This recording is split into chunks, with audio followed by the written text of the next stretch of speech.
Viewers, আজকের ভিডিওতে আমি আপনাদের কিছু গুরুত্বপূর্ণ প্রশ্নের উত্তর দেব। অনেকে আছেন আমাকে ফোন করে, কমেন্টস করে বা হোয়াটসঅ্যাপে মেসেজ করে বিভিন্নভাবে অনেক প্রশ্নের উত্তর জানতে চান এবং এই প্রশ্নগুলো আমি দেখেছি অনেকে বিভিন্ন গ্রুপেও করেছেন। তো সবাইকে ইন্ডিভিজুয়ালি উত্তর দেওয়া আমার পক্ষে সবসময় সম্ভবপর হয় না, তাই আমি সিদ্ধান্ত নিয়েছি একটা ভিডিওর মাধ্যমে আমি এই প্রশ্নের উত্তরগুলো আপনাদেরকে দেব, যাতে করে যাদের এ বিষয়ে জানার আগ্রহ আছে বা যারা এ বিষয়ে কনফিউশন আছেন তাদের কনফিউশন যেন দূর হয়ে যায়। তো এই ভাইটি আমাকে হোয়াটসঅ্যাপে 4টা প্রশ্ন করেছেন এবং তার সাথে আমার কথাও হয়েছে। তো ভাইটি প্রথম প্রশ্ন করেছেন, মেল করব কিভাবে, যেমন শুধু ওয়ার্ড ফাইল অ্যাটাচমেন্ট করে, নাকি শুধু ওয়ার্ড ফাইল কপি পেস্ট করে জিমেইলের বডিতে টেবিলটা বসিয়ে দিয়ে, নাকি ওয়ার্ড ফাইল অ্যাটাচমেন্ট জিমেইলের বডিতে টেবিল বসিয়ে। তো সেক্ষেত্রে আমি যদি আপনাদেরকে বলি, আমি যেটা করেছি এক্সেল ফাইলে সাজিয়ে তারপরে সেটাকে কপি পেস্ট করে জিমেইলের বডিতে দিয়ে দিয়েছি, সাবজেক্ট লিখেছি ওয়ার্ক ভিসা অ্যাপয়েন্টমেন্ট এবং এভাবে ইমেল করে আমি 37টার মতো অ্যাপয়েন্টমেন্ট পেয়েছি। এবং আমি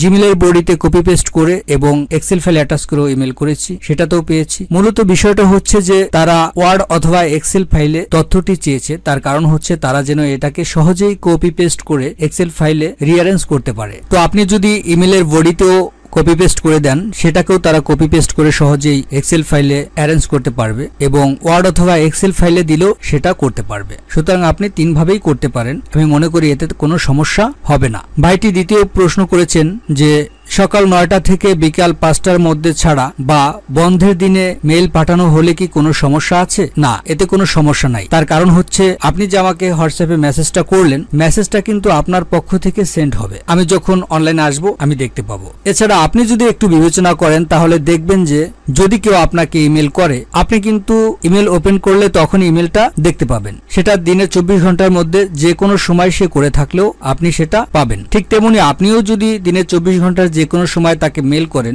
তারা যখন অফিস আওয়ারে ইমেলগুলো চেক করবে তারা কিন্তু আপনার ইমেলগুলো পাবে। আমি মনে করি সেক্ষেত্রে কোনো সমস্যা হবে না বা হওয়ার কথা না। এবং এর আগেও যখন ভিএফএস গ্লোবালের অ্যাপয়েন্টমেন্ট সিস্টেমটা ছিল তখনও 24 ঘন্টায় সেটা নেওয়া গেছে। ভাইটি 3 নম্বর প্রশ্নটা করেছেন, নুল্লস্তা পাওয়া পাসপোর্ট এর মেয়াদ শেষ হওয়ার কারণে পাসপোর্ট রিনিউ করি এবং রিনিউ পাসপোর্ট নাম্বার দিয়ে অ্যাপয়েন্টমেন্ট এর জন্য মেল করেছি, কোনো সমস্যা হবে? হ্যাঁ, সমস্যা হবে বা হতে পারে, আমি নিশ্চিত করে বলছি না, তবে সমস্যা হতে পারে। তার কারণ হচ্ছে আপনি যে পাসপোর্ট দিয়ে নুল্লস্তাটা পেয়েছেন এবং তারা যেহেতু পাসপোর্ট এবং নুল্লস্তা নাম্বার উভয়টাই চেয়েছে, সুতরাং তারা অবশ্যই এটাকে ম্যাচ করবে। পাসপোর্ট নাম্বারের সাথে যে পাসপোর্ট দিয়ে নুল্লস্তাটা উঠেছে সেটার সাথে ম্যাচ না হয় তাহলে তারা সেটা রিজেক্ট করতে পারে। আপনার উচিত হবে যে পাসপোর্ট দিয়ে নুল্লস্তা উঠেছে সেটা দিয়েই অ্যাপয়েন্টমেন্টের জন্য ইমেল করা। তবে আপনি যখন অ্যাপয়েন্টমেন্ট পাওয়ার পরে জমা দেওয়ার আগে ডি ফর্মটা ফিল আপ করবেন, তখন অবশ্যই আপনি নতুন রিনিউ পাসপোর্টের নাম্বারটা দিবেন। ভাইটি 4র্থ প্রশ্ন করেছেন, পাসপোর্টের নামের সাথে নুল্লস্তার নামের কোনো অক্ষর যদি ভুল হয় সেক্ষেত্রে অ্যাপয়েন্টমেন্ট এর জন্য আবেদন কি পাসপোর্ট অনুযায়ী করব নাকি নুল্লস্তা অনুযায়ী মেল করব?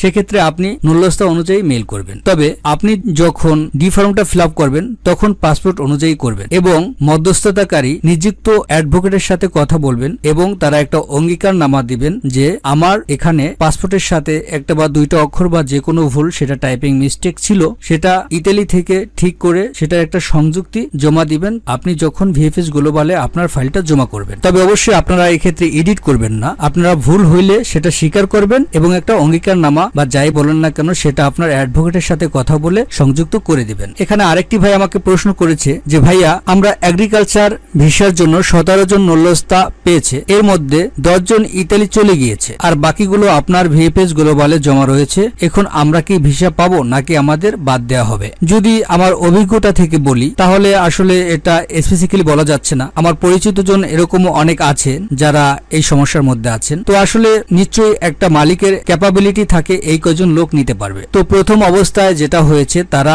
খুব বেশি যাচাই বাছাই না করে ভিসাটা দিয়ে দিয়েছে। তারপরে যখন এটা প্রশ্নবিদ্ধ হয়েছে তারা অনেক বেশি যাচাই বাছাই শুরু করেছে এবং ভিসা অনেক রিজেক্ট হচ্ছে। তো সেদিক বিবেচনা এটা হতেও পারে। তার কারণ হচ্ছে যে নিশ্চয়ই একটা মালিকের নির্দিষ্ট সংখ্যক লোক নেওয়ার ক্যাপাবিলিটি আছে, অবশ্যই তাকে আরো বেশি লোক নেওয়ার অনুমতি দিবে না। তা আমি বলবো যে এটা আসলে ইতালি সরকারের কর্মসংস্থান প্রক্রিয়ার একটা অব্যবস্থাপনা। তার কারণ হচ্ছে যে তাদের এরকম ভাবে বিষয়টা সেট করা উচিত ছিল যে একটা মালিক যে কয়টা লোক নিতে পারবে ঠিক সেই কয়টাই নুল্লস্তা তার পক্ষ থেকে ইস্যু হবে। তো ভিউয়ার্স, এই ছিল আজকের আলোচ্য বিষয়। আমি ভিসা প্রসেসিং এর কাজ করি বিধায় অনেকের সাথে আমার যোগাযোগ থাকে এবং এটা নিয়ে অনেক বেশি রিসার্চ করতে হয়, ভাবতে হয়। সেই হিসেবে আমার যে অভিজ্ঞতা আছে সেটা আমি আপনাদের মাঝে শেয়ার করি। তো আপনারা চাইলে আমার চ্যানেলটি সাবস্ক্রাইব করে রাখতে পারেন। আপনাদের কিছু জানার থাকলে সেটা কমেন্ট সেকশনে জানাতে পারেন। যদি আমার জানা থাকে সেটা আমি জানাবো, আর তা না হলে সেটা রিসার্চ করে বা সবার সাথে কথা বলে সঠিক একটা তথ্য আপনাদেরকে আমি দেওয়ার চেষ্টা সবসময় করি এবং করব।